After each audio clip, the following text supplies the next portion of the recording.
dan si Amir dan pengawal-pengawalnya tadi. Nah ini kisah nang di rumah ditinggalkannya Amir tadi, membuktikan bahwa apa nanjar anak halus tadi, Tuhan kada akan membiarkan kita kelaparan di sini. Pasti ada Tuhan memberikan jalan-jalan untuk datangnya rezeki tadi. Nah jadi itu keyakinan daripada seorang anak halus Hatimul Asam tadi. Nah, Hatimul Asam ini di perjalanan ada berduit juga. Alhamdulillahirabbil alamin. Wa bihi nasta'in ala umuri dunya waddin. Wassalatu wassalamu ala asyrafil anbiya wal mursalin. Sayyidina Maulana Muhammadin wa ala alihi wa sahbihi ajma'in. Nasihat ke-15, 8 wasiat Hatimul Asam rahimahullahu ta'ala. Hatimul Asam adalah seorang waliullah yang berasal dari negeri Khurasan. Nah, Khurasan itu Iran. Beliau salah seorang tokoh ulama Ahlus Sunnah wal Jamaah yang wafat tahun 237 Hijriah. Wahai anakku yang tercinta, Imam Hatimul Asam pernah ditanya oleh gurunya Imam Syakik Al-Balkhi rahimahumallahu ta'ala. Ujar gurunya, engkau telah belajar daripadaku selama 30 tahun lamanya. Maka apakah ilmu yang telah engkau dapatkan daripadaku, wahai Hatimul Asam? Hatimul Asam menjawab, aku telah dapat menghasilkan 8 faidah daripada segala yang aku pelajari. Pada himmahku 8 faidah ini sudah memadak untukku, sudah cukup untukku. Karena aku mengharapkan padanya keselamatan dan kesejahteraanku pada hari kiamat nanti. Jadi 30 tahun menuntut ilmu, 8 macam inilah kesimpulan daripada yang dituntut selama 30 tahun oleh Hatimul Asam kepada gurunya Syakik Al-Balkhi itu. Lalu Imam Syakik berkata, apa dia 8 faidah itu? Imam Hatimul Asam menjawab, 8 faidah itu ialah: faidah yang pertama, sesungguhnya aku telah melihat kepada makhluk-makhluk yang ada di dunia ini. Lalu aku mendapati bagi setiap makhluk ini mesti ada sesuatu yang dikasihinya dan diasyikinya.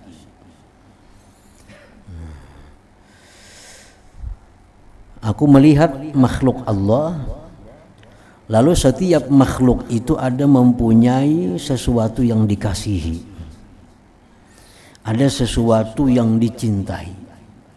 Itu setiap makhluk aku lihat pasti ada yang disayanginya, ada yang dicintainya.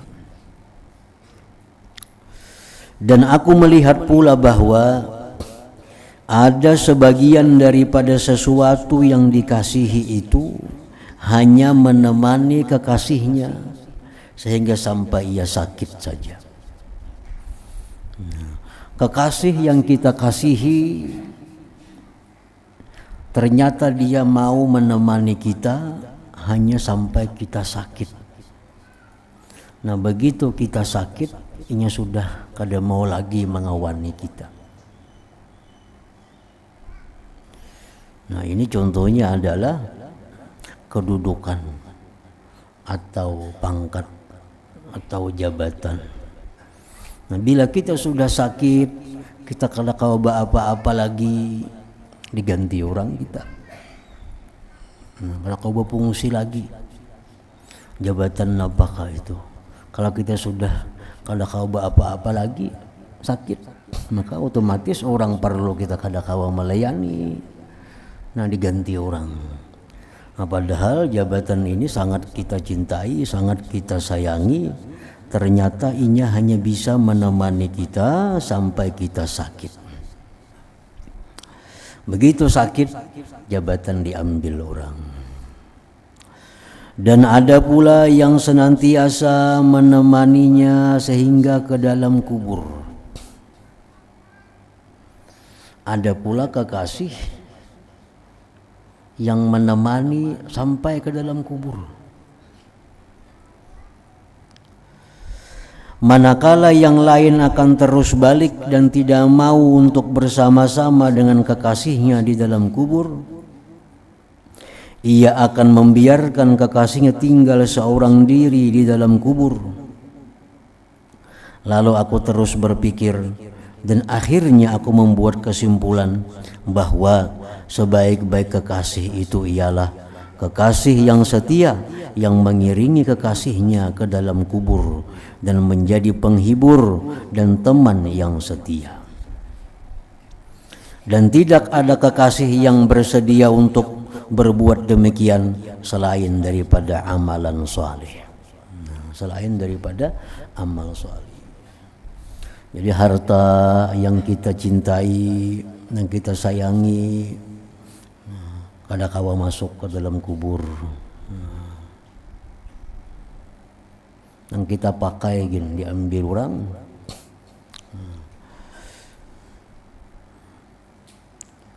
Keluarga jelas sudah kadang mau masuk ke dalam kubur juga mengawani. Nah, selain yang mau masuk ke dalam kubur adalah amal soleh. Sembahyang kita membaca Quran. Nah itu orang menemani kita ke dalam kubur. Dan tidak ada kekasih yang bersedia untuk berbuat demikian selain daripada amalan salih. Maka aku terus menjadikan amalan salih ini sebagai teman dan kekasihku, supaya ia dapat menerangi kuburku dan menghibur hatiku, dan sudah pasti ia tidak akan meninggalkan aku duduk bersendirian di dalam kubur itu. Nah, artinya ini bukan larangan menyayangi harta, bukan larangan menyayangi keluarga, bukan larangan menyayangi jabatan, tetapi Sidin di sini menjelaskan bahwa agar sayang kepada hal-hal itu masih di bawah dibanding dengan sayangnya kita kepada amal saleh. Nah, ayo aja sayangi keluarga, tapi kita lebih sayang amal saleh. Jangan sampai kita mengurusi keluarga lalu kita kadang lagi beramal. Nah ini ngarannya salah. Karena yang kita perjuangkan harta benda keluarga ini kadang kau mengawani kita sampai akhir. Jadi sayangi aja keluarga, tapi amal saleh lebih sayang lagi. Sayangi aja harta, tapi harta ini disayangi supaya jadi amal saleh. Nah jabatan disayangi supaya jabatan itu jadi amal saleh. Manusia yang rugi adalah manusia yang mengurusi jabatan, mengurusi keluarga, mengurusi harta, meninggalkan amal saleh. Nah ini yang rugi. Ini yang rugi. Jadi mati-matian menyayangi harta, kedudukan, keluarga. Amal saleh kada tak urus lagi, amal saleh ketinggalan. Padahal nang bujur-bujur membantu kita kaina di akhirat, mulai dalam kubur sudah kelihatan itu adalah amal saleh. Nah jadi jarah Hatimul Asam, aku sudah menyimpulkan bahwa yang perlu aku sayangi, yang perlu aku perbanyak ternyata adalah amal saleh, nah, bukan yang lain itu. Nah itu faidah pertama yang kukaji selama 30 tahun tadi. Faidah kedua, Sesungguhnya aku melihat sekalian makhluk ini senantiasa mengikuti kehendak nafsu mereka dan bersegera menunaikan apa jua kehendaknya nafsu itu. Karena nafsu ini selalu menjanjikan kelezatan yang cepat. Nafsu ini menjanjikan kebahagiaan yang cepat tanpa memandang akibat. Nah, itu gawian nafsu. Sifat nafsu memang demikian. Penting ambil ini keuntungan, makan ini yang lezat. Urusan akibat tuh kaina. Urusan akibat tuh kada ada urusan. Itulah nafsu. Lain dengan akal. Nah, kalau akal ini selalu memandang akibat. Makan ini akibatnya apa? Melakukan ini akibatnya apa? Nah, itu akal. Nah, akal ini bertolak belakang dengan nafsu 180 derajat. Nafsu ini memikirkan yang segera, sedangkan akal memandang akibat. Nah, aku melihat, ujar Imam Hatimul Asam, manusia ini selalu menuruti kehendak nafsunya. Kehendak nafsu. Kadang memikirkan akibat. Lalu aku memikirkan firman Allah Ta'ala yang berbunyi, wa amma man khafa maqama rabbih wa nahan nafsa 'anil hawa fa innal jannata hiyal ma'wa. Maksudnya, dan adapun orang yang takut akan berdiri di hadapan Tuhannya dan ia menahan nafsu daripada kehendak-kehendaknya, maka akan dijadikan baginya surga itu sebagai tempat tinggalnya. Nah, orang yang mampu menahan nafsu itu dijanjikan Allah surga tempatnya. Menahan nafsu ini artinya bukan menahan 100%. Amun nafsu ditahan 100%, matian kita. Nafsu itu ditahan bila mana kada sesuai dengan petunjuk akal. Nafsu diteruskan bila sesuai dengan petunjuk akal. Nafsu hendak ini, nah, akal kita fungsi akal, mun aku ambil tuh akibatnya apa? Oh, akibatnya bagus, bisa bagus. Akibatnya ini itu kebaikan. Nah, laksanakan. Kehendak nafsu ini, tapi akibatnya nih bisa jadi dosa, bisa jadi maksiat, jadi mudarat. Nah, akal kadang memberi akan tahan. Nah, itu artinya menahan nafsu, bukan menahan seluruhnya kada. Nah, nafsu ini kayaknya kalau sudah selalu ditahan demikian, ini kada memerlukan akal lagi, sudah menjadi nafsu mutmainnah itu. Kada memerlukan petunjuk orang lagi. Kalau sudah nafsu jadi mutmainnah, nah, kebiasaan sebelah ini ditahan, belah ini ditarusakan, ini ditahan, ini tarusakan. Kebiasaan. Akhirnya nafsu kita ini ampihnya bakal hendak lawan yang kada baik, selalu kehendaknya yang baik. Nah, jadi nafsu mutmainnah. Nah, jadi Allah berfirman ini, bila mana orang yang mampu mengendalikan nafsunya, maka dijadikanlah surga sebagai tempat tinggalnya. Daripada pemikiranku, ujar Imam Hatimul Asam tadi, terhadap ayat ini maka timbul satu keyakinan di dalam hatiku bahwa Al-Quran itu adalah benar dan nafsu itu mesti dimusuhi. Lalu aku pun menjadikannya sebagai musuh dan aku berjuang untuk menentangnya, dan aku tidak memanjakannya sehingga ia tunduk kepadaku dan ia merasa puas hati dengan tugasnya untuk taat dan beribadat kepada Allah Subhanahu wa taala. Nah, jadi akhirnya nafsu ini ku jadikan musuh, selalu ku tentang apa kehendaknya, akhirnya nafsuku ini jinak dengan taat dan ibadah kepada Allah. Nah, jadi artinya kesimpulan yang kedua yang didapat selama sekian tahun tadi bahwa adalah menahan kehendak nafsu, jangan selalu dituruti. Faedah ketiga yang didapat oleh Imam Hatimul Asam, sesungguhnya aku melihat setiap orang berusaha untuk menghimpunkan harta benda dunia ini sebanyak-banyaknya. Kemudian lalu ia menahannya dan tidak mau mendermakannya. Lalu aku memikirkan akan firman Allah Ta'ala yang berbunyi, ma'indakum yanfat wa ma'indallahi baq. Maksudnya apa yang ada di sisimu akan habis dan pahala yang ada di sisi Allah itu adalah kekal.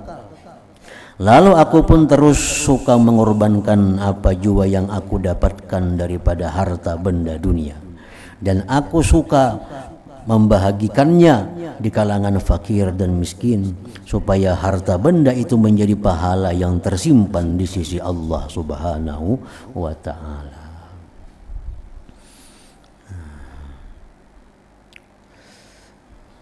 Ini faedah yang ketiga bahwa sigin kada melarang orang mencari harta, kada melarang orang berusaha, tapi yang dilarang itu adalah mencari harta untuk mengumpulkannya, untuk memperbanyaknya tanpa memikirkan bekal di akhirat daripada harta benda itu. Ujar Nabi kita bahwa beliau bersabda, harta engkau itu sebenarnya adalah sesuatu yang telah kamu sedekahkan. Itulah yang sebenarnya harta engkau. Harta yang kita berikan kepada orang lain, sedekahkan atau hadiahkan, itulah yang punya kita sebenarnya. Nah, itu punya kita. Pakaian yang sedang kita pakai ini, itulah yang pakaian punya kita. Makanan yang sedang kita makan itu, itulah makanan yang punya kita. Nah, selain pada itu belum tentu ampun kita. Belum tentu ampun kita. Jadi kadang mustahil orang di dalam dunia ini kaya raya, di akhirat miskin, di akhirat kena miskin, hina. Kenapa? Karena kekayaannya ditinggalnya di dunia. Kekayaan ditinggal di dunia. Mobil ditinggal, rumah mewah ditinggal, ruko toko ditinggal, permata berlian ditinggal di dunia. Di akhirat miskin, mengemis kesana kemari minta. Nah, itu kenapa? Karena kekayaan tertinggal di dunia. Ada sebagian lagi orang yang dunia kaya, akhirat kaya. Nah, ini orang yang menjaga keseimbangan. Di dunia ada harta yang digunakannya untuk keperluannya dan keluarga, tapi di akhirat pun demikian. Sebagaimana dia bangun rumah di dunia, dia bangun rumah di akhirat. Dia beli kebun di dunia, nukar kebun sagan akhirat. Bangun toko di dunia, bangun toko sagan di akhirat. Nukar mobil sagan dunia, nukar mobil sagan akhirat. Mati, dunia akhirat kaya. Dunia akhirat kaya. Nah, itulah yang dimaksud Allah dengan firman-Nya, Rabbana atina fid dunya hasanah wa fil akhirah hasanah. Nah, dalam dunia ini sugih, di akhirat pun sugih. Nah, itu yang paling bagus yang disuruh Tuhan dalam doa Rabbana atina fid dunya hasanah wa fil akhirah hasanah wa qina adzabannar itu. Nah, jadi harta kita yang sebujurnya itu adalah harta yang kita berikan. Kita nukar mobil misalnya. Nah, kita suruh orang lain memanfaatkan mobil itu. Nah, itu berarti kita untuk mobil kita di akhirat. Kita banyak bisi pakaian, pakaian kita berikan sebagiannya kepada orang, itulah pakaian kita di akhirat. Nah, makanan kita berikan sebagian kita makan, nah makanan itulah sagan makan kita di akhirat. Nah, jadi orang ini dunianya nyaman, akhiratnya pun nyaman. Nah, kasihan itu di dunia miskin, di akhirat fakir.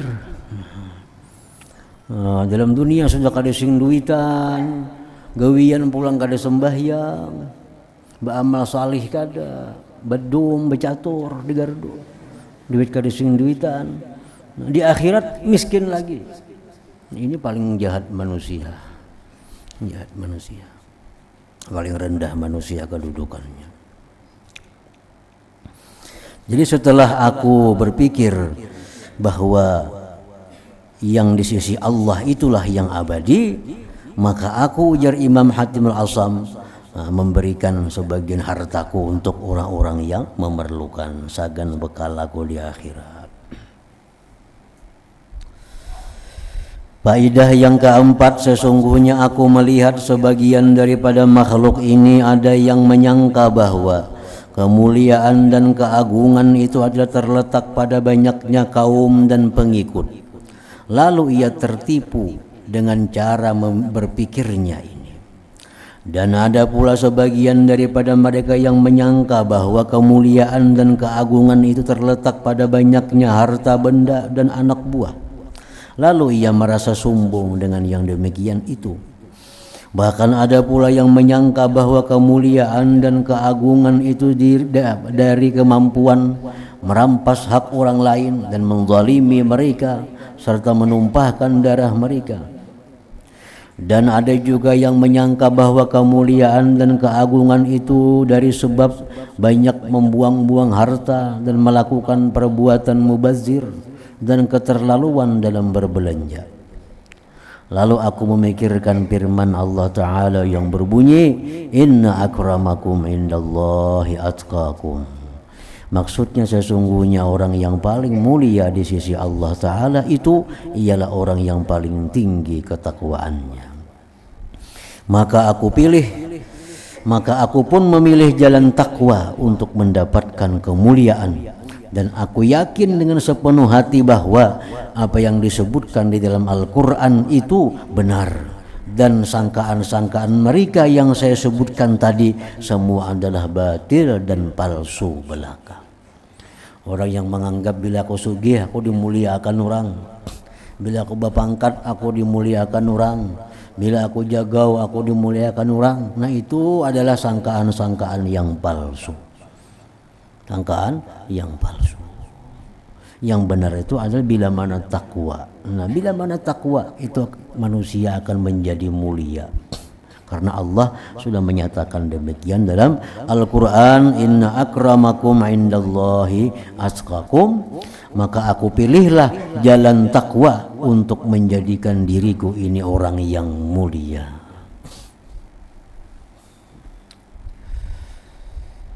Nah, faidah yang kelima, sesungguhnya aku melihat ramai orang yang saling maki-memaki dan umpat-mengumpat. Hal ini disebabkan daripada sifat hasad dalam memiliki harta, kedudukan atau ilmu. Nah, ini sifat manusia. Gibah menggibah, maki-memaki. Masalahnya itu kenapa? Karena ada dengki. Nah, apa yang didengkiakan itu bisa harta, bisa kedudukan, bisa ilmu. Lalu aku memikirkan firman Allah Ta'ala yang berbunyi, Nahnu qasamna bainahum ma'isyatahum bil hayatid dunya. Maksudnya, dan sesungguhnya kamilah yang membahagikan segala sumber kehidupan mereka di atas dunia ini. Ujar Tuhan, sudah kami bagi, belum ada muncul orangnya di dunia, sudah ada tulisannya di Lauhil Mahfuz, jatah yang diberikan kepadanya itu. nahnu qasamna bainahum ma'isyatahum bil hayatid. Kami telah membagi. Belum lagi orangnya lahir ke dunia, sudah ada. Si fulan selama hidupnya akan dapat rezeki ini sekian, dapat rezeki duit sekian, dapat rezeki ternak sekian, dapat rezeki ini sekian. Nah, maka aku pun paham bahwa pembagian segala nikmat itu adalah daripada Allah Ta'ala, sejak daripada alam azali lagi, sejak alam dahulu sudah dibagi oleh Allah. Oleh karena itu aku tidak pernah hasad akan siapa, dan aku merasa puas hati dengan pembahagian yang telah dilaksanakan oleh Allah Subhanahu wa Ta'ala itu. Kada ada gunanya, kada ada untungnya orang yang dengki itu, karena ini kada akan bisa melawan apa yang sudah diputuskan oleh Allah Subhanahu wa Ta'ala. Allah memberikan rezeki kepada si fulan itu hari ini 10 juta. Itu sudah keputusan Tuhan di masa azali, masa belum ada kita. Diputuskan kita pada hari ini tanggal dapat duit 10 juta. Kayak apa aja orang menghalangi, kayak apa aja orang mahiri, dengki, kada akan bisa. Duit itu pasti akan sampai kepada kita 10 juta itu. Nah, ini sudah keputusan Tuhan. Namun kita hirin apa gunanya?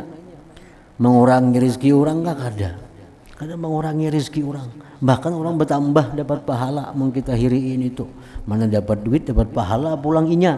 Nang hiri ini bang, mana hiri sakit hati dapat dosa lagi. Double.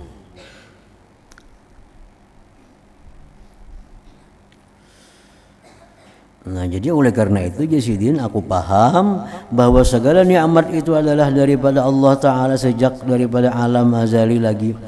Oleh karena itu aku tidak pernah hasad akan siapa, dan aku merasa puas hati dengan pembagian yang telah dilaksanakan oleh Allah Subhanahu wa Ta'ala, baik harta, baik ilmu, baik kedudukan, semua nikmat-nikmat itu sudah dibagi oleh Allah Subhanahu wa Ta'ala.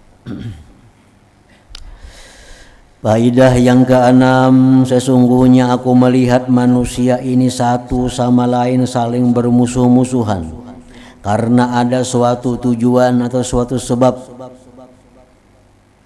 Berebut napakah mungkin lalu terjadi permusuhan. Lalu aku memikirkan firman Allah Ta'ala yang berbunyi, inna syaitana lakum aduun fattakhizuhu aduwa. Maksudnya sesungguhnya syaitan itu bagi kamu adalah musuh yang nyata. Karena itu jadikanlah ia sebagai musuh. Maka aku membuat kesimpulan bahwa tidak perlu kita bermusuh dengan siapa selain daripada syaitan. Hendak memusuh lawan syaitan. Memusuh lawan syaitan. Karena apa? Karena syaitan ini selalu berusaha menjatuhkan kita ke jurang kehinaan di dunia dan akhirat. Gawian syaitan itu aja, kada ada lain. Syaitannya kada ada mutmainnah, mun nafsu ada mutmainnah. Nafsu mun dididik, dilatih jadi nafsu baik. Mun syaitan kada ada, kecuali syaitan Nabi kita seikung tu aja. Ajar Nabi setiap orang tu ada syaitan. Ya sahabat, engkau pang wahai Rasulullah, aku dan Nabi ada juga syaitan, walakin aslam, tapi syaitannya tunduk dengan aku. Yang lain artinya kada ada tunduknya. Karena pada Nabi syaitan itu kada ada tunduk, selalunya berusaha untuk menggugurkan kita.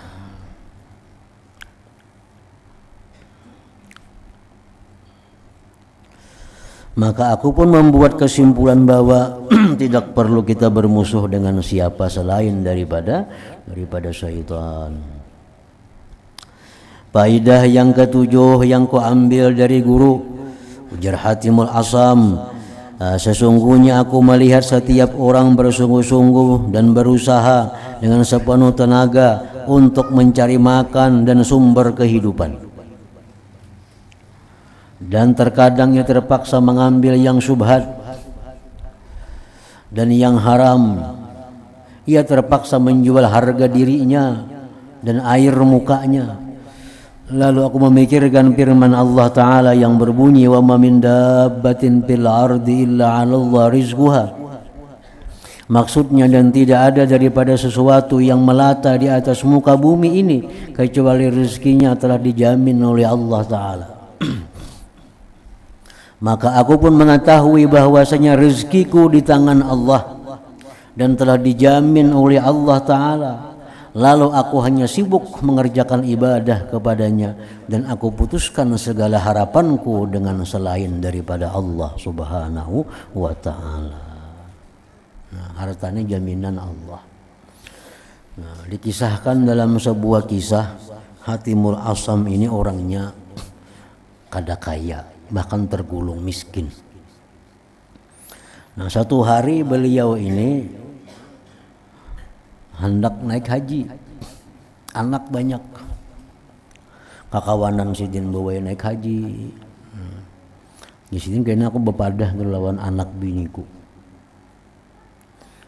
Bepadah lawan anak, kumpul anak bini aku anak naik haji tahun ini nah. 4 rombongan orang tuh, 4 rombongan kampung sini aku anak naik haji. Ujar nang bini, jarna anak mun pian naik haji mana ongkosnya? Ongkosnya mana? Meninggali kami mana? Segan di rumah kan naik haji beberapa waktu lawas pakai unta dari Iran ke Saudi itu ke Makkah. Jadi jarna bini paraya atulak. Banyak kelaparan kami tinggalkan. Ya anak nangganal kayak itu juga. Nah, kita rumah sudah jauh pada orang di sini. Pian tulak siapa nang memperhatikan di sini? Ada seorang perempuan nang halus, anak nang paling bungsu. Uji anak perempuan nang paling halus ini, ayo bahaya pian tulak. Allah aja menjaga akan kami sini gina. Ya, kami makan nggak kadakah, pokoknya Tuhan ada aja. Kadang mungkin Tuhan akan membiarkan kami kelaparan di sini. Jadi bingung nang mama, bingung nang anak, maharatnya halus ini artinya. Hatimul Asam ini anakku ini ma'rifat lawan Tuhan nang paling halus nih. Dan ini nang kuturuti, pendapat ini nang kuturuti. Nah, jadi Hatimul Asam berangkat 4 rombongan. Basa ngokada, bakal apa kadada juga. Rumah ditinggalkan demikian. Berangkatlah Hatimul Asam menuju Makkatul Mukarramah. Nah, beberapa hari di rumah nih, sekadar ditinggali. Nah, habis bahan makan, habis apa habis. Sudah mulai kelaparan di rumah nih. Nah, pada suatu malam ada seorang amir. Kita amir itu kayak di sini gubernur lah. Amir itu sasat kehilangan kawan-kawannya sewaktu berburu. Nah, Amir ini lawan rombongan ini berburu terpisah malam itu. Nah, Amir ini kalau dapat lagi mencari kawan di mana, pengawal di mana, anak buah. Sehingga si Amir ini kehausan, kelaparan. Ada rumah bertemuan di situ halus sebuah. Nah, dikatuk rumah itu. Ya Amir, adakah makanan? Kami bikin kelaparan di sini di rumah sini. Ya Amir, banyu bang ada, banyu banyak. Nah, minum ya Amir, minum. Kada tahu pada Amir nih, pada gubernur kada tahu. Minum. Mana abahnya ini? Kisahkannya abahnya naik haji ini. Nah, Amirnya sudah minum. Lalu Amir ini, nang pengawal ini abut juga mencari kemana si gubernurnya kada ada. Akhirnya bertemuan di rumah situ. Bertemuan si Amir bahwa orangnya kelaparan, kehausan di rumah si Hatimul Asam tadi. Nah, sekian puluh pengawal ini disuruh Amir semuaan agar meninggalkan pakaiannya, perhiasannya semuaan, makanannya diberikan segan ampun rumah itu. Ini Amir menolong aku, nah aku kehausan nih di rumah sini ada banyu. Yona ikam ada galang, ada macam-macam itu semuaan makanan tinggal di rumah sini. Nah, kita berangkat melanjutkan perjalanan kita. Nah, jadi makanan ditinggal semuaan di rumah Hatimul Asam tadi. Sampai datang Hatimul Asam, makanan tadi masih ada lagi. Nah, peninggalan si Amir dan pengawal-pengawalnya tadi. Nah, ini kisah nang di rumah ditinggalkannya Amir tadi. membuktikan bahwa apa nanjar anak halus tadi, Tuhan kada akan membiarkan kita kelaparan di sini. Pasti ada Tuhan memberikan jalan-jalan untuk datangnya rezeki tadi. Nah, jadi itu keyakinan daripada seorang anak halus Hatimul Asam tadi. Nah, Hatimul Asam ini di perjalanan ada berduit juga. Nah, kada berduit juga, kada makanan diberi orang makan, belak ada ya kada.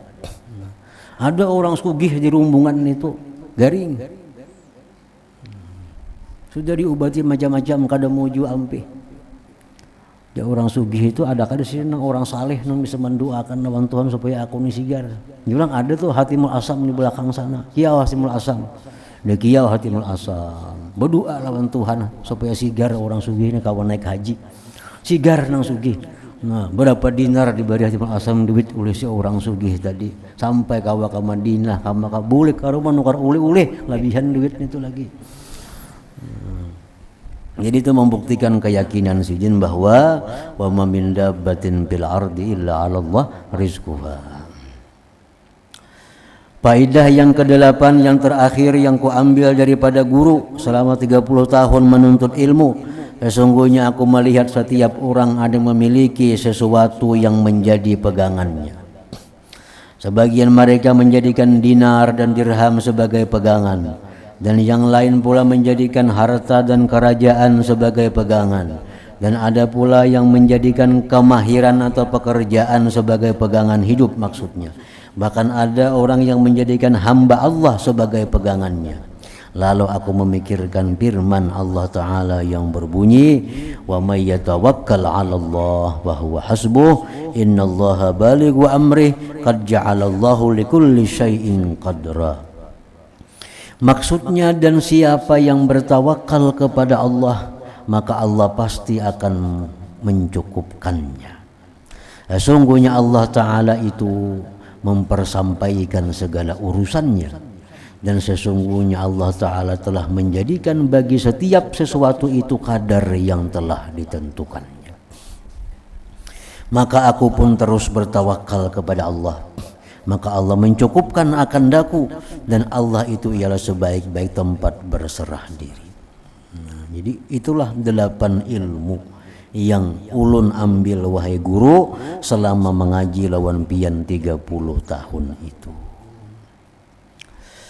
Lalu Syakik Al-Balkhi berkata kepada Hatimul Asam, jar si guru nih, semoga Allah senantiasa memberi taufik kepadamu wahai Hatimul Asam. Sesungguhnya aku telah membaca Taurat, Injil, Zabur, dan Quran. Maka aku mendapati isi keempat kitab ini adalah beridar pada membahas 8 masalah yang engkau sebutkan tadi. Intinya yaitu juga, intinya itu. Baik Taurat, Zabur, Injil, Quran, intinya ia 8 perkara itu. Dan siapa yang beramal dengannya, maka sebenarnya ia telah beramal dengan keempat kitab yang aku sebutkan tadi. Orang yang bisa melakukan 8 hal ini wahai Hatimul Asam, berarti dia bukan hanya mengamalkan Quran, dia mengamalkan seluruh kitab yang diturunkan Allah Subhanahu wa taala kepada para rasul-rasul dahulu. Nah, kemudian nasihat ke-16.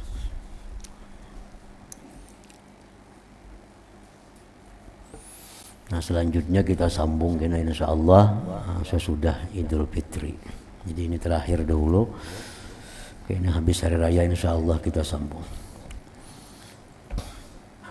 Afdhalu dzikri fa'lam annahu la ilaha illallah Muhammadur Rasulullah, la ilaha illallah Muhammadur Rasulullah, la ilaha illallah Muhammadur Rasulullah, la ilaha illallah, la ilaha illallah, la ilaha illallah, la ilaha illallah, la ilaha illallah, Allahu Allah, Allahu Allah.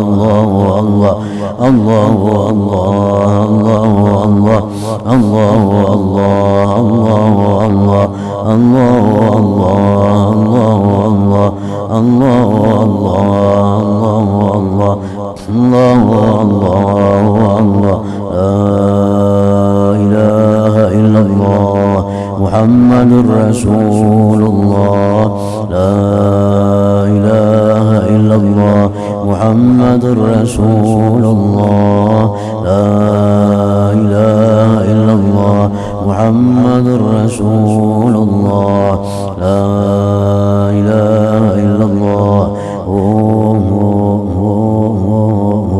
الفاتحة صراط الذين المغضوب عليهم يا أيها الراجون منه شفاعة صلوا عليه سلموا